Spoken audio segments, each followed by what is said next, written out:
quem vai construir as estradas?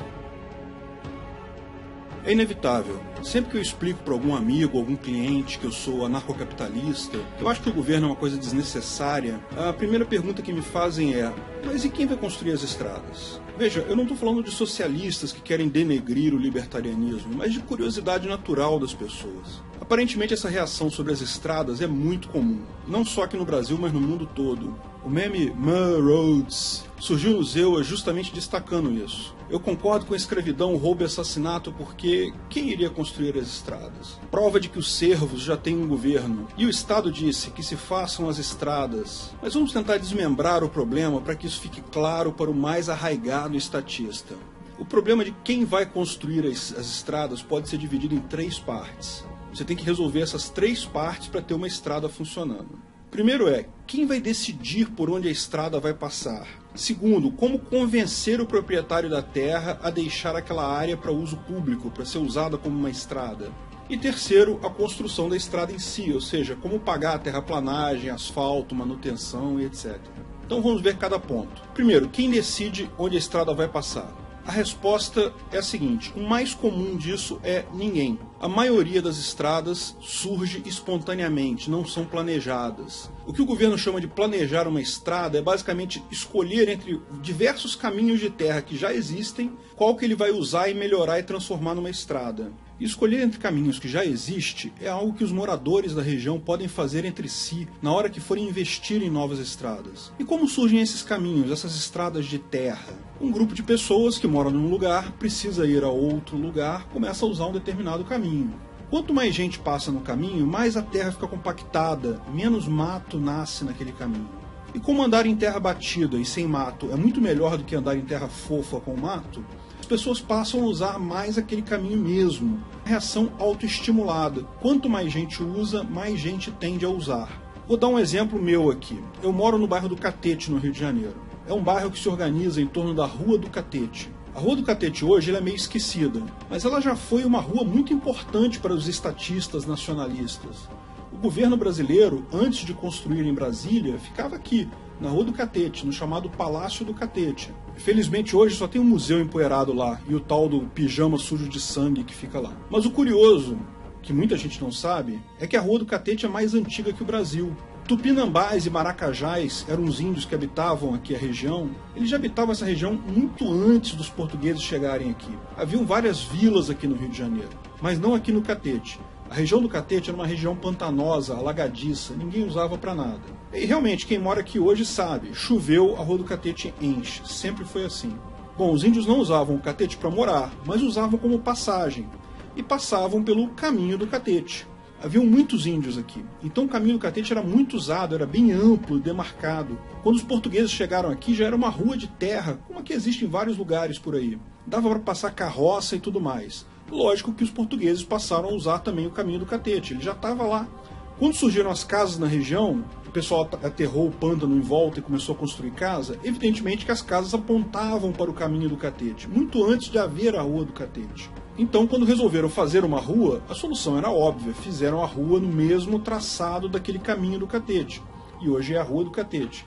Mas veja, é assim que funciona 90% das ruas aqui no Rio de Janeiro e em qualquer cidade do Brasil. Bom, talvez com exceção de Brasília e outras cidades planejadas. Enfim, caminhos e passagens surgem naturalmente com a sociedade humana. Ninguém planeja ruas nem estradas, elas surgem pelo uso. Bom, é lógico que há sim ruas e estradas planejadas. Se você tem uma grande propriedade, por exemplo, e resolve vender lotes, fatalmente você vai decidir onde os caminhos ficarão. Ninguém vai comprar um lote no seu loteamento sem um caminho para chegar até ele.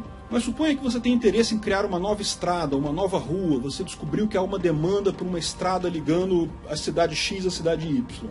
Como é que você vai convencer o proprietário daquelas terras a deixar a estrada passar por aquele caminho? É o nosso segundo ponto. Bom, esse segundo ponto é bastante óbvio no anarcocapitalismo. Só há uma alternativa aceitável, que é a compra voluntária da terra. Ou algum outro tipo de acordo. Talvez pode ser uma sociedade com o dono da terra, pode ser algum tipo de cessão de direitos de passagem, mas de forma alguma algo errado e antiético como o governo faz hoje, de traçar a estrada e desapropriar a terra. Isso não existe no Ancapistão. E se o proprietário não aceitar uma estrada na propriedade dele? Bom, essa estrada ou vai passar por outro lugar ou não vai ser construída. Não há outra alternativa, porque isso é o correto. Desapropriação fere o PNE. Nesse momento, seu colega estatista pode levantar aquela questão da propriedade dentro da propriedade, ou a propriedade que, para a pessoa sair ou entrar nela, só pode ser passando por uma outra propriedade. Bom, essa falácia é velha e tem a ver com direito de passagem, que é algo que faz parte do direito de propriedade. Basta a gente lembrar o que é propriedade. Propriedade é uso, demarcação e defesa. Veja, como que essa situação começou a existir? Só há uma opção lógica no final das contas. O proprietário interior usava a sua propriedade quando o proprietário exterior adquiriu a sua. Então, certamente, o proprietário anterior já usava um caminho que passava pela propriedade do outro antes. Se ele usava aquele caminho, o caminho era demarcado, e ele vai reclamar se você interromper a passagem dele, veja, ele é proprietário daquele caminho também. Mesmo que o caminho passe dentro da sua propriedade, ele não é propriedade exclusiva sua. Você não pode construir algo ali a menos que preserve o caminho de alguma forma, ou forneça uma outra alternativa que o outro dono do caminho, que é a outra propriedade, aceite também. Se ocorreu de outra forma, com o proprietário exterior demarcando uma propriedade interna e vendendo esse lote para o proprietário interior, é evidente que ele deve ter indicado alguma passagem. Ninguém iria comprar uma propriedade que você não tem como chegar lá. Fato é que a propriedade deve ser definida sempre com seus direitos de passagem. Se uma pessoa usa a sua propriedade para chegar na dela, isso é costume, é um caminho demarcado. Então ela já é proprietária daquele caminho, tanto quanto você. Isso é reconhecido tanto na legislação estatista atual, o Código Civil tem lá um artigo 1285 que fala sobre isso, e também decorre, como a gente demonstrou, diretamente do direito de propriedade. Finalmente, terceiro ponto. Quem vai asfaltar a estrada, cuidar da manutenção dela? Bom, esse ponto é o mais fácil de todos, porque já é quem faz isso hoje. Empreiteiras que constroem estradas, não governos. E as empreiteiras já são entidades privadas, já são empresas privadas. Bom, mas e quem vai pagar as empreiteiras? Várias alternativas aqui.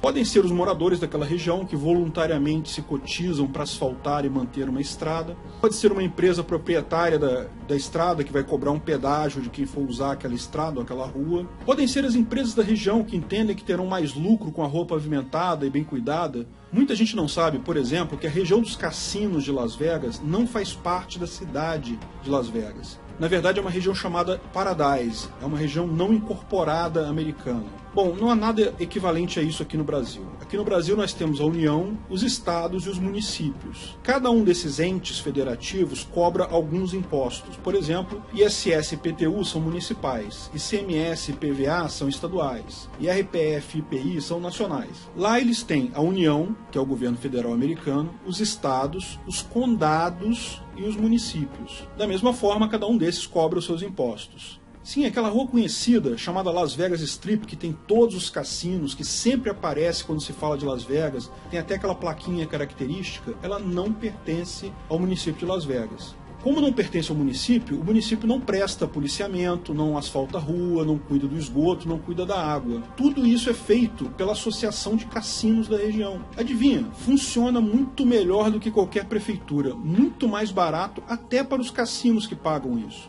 Mas é óbvio pensar isso. O que seria mais caro? As pessoas custearem as ruas ou as pessoas entregarem o dinheiro na mão do político para ele custear as ruas? E assim será no Capistão. Se você não tiver a sorte de viver numa região custeada pelos negócios daquela região, talvez você tenha que rachar com seus vizinhos o custo de manutenção da sua rua. Mas isso vai ser muito mais barato do que pagar o governo para fazer isso.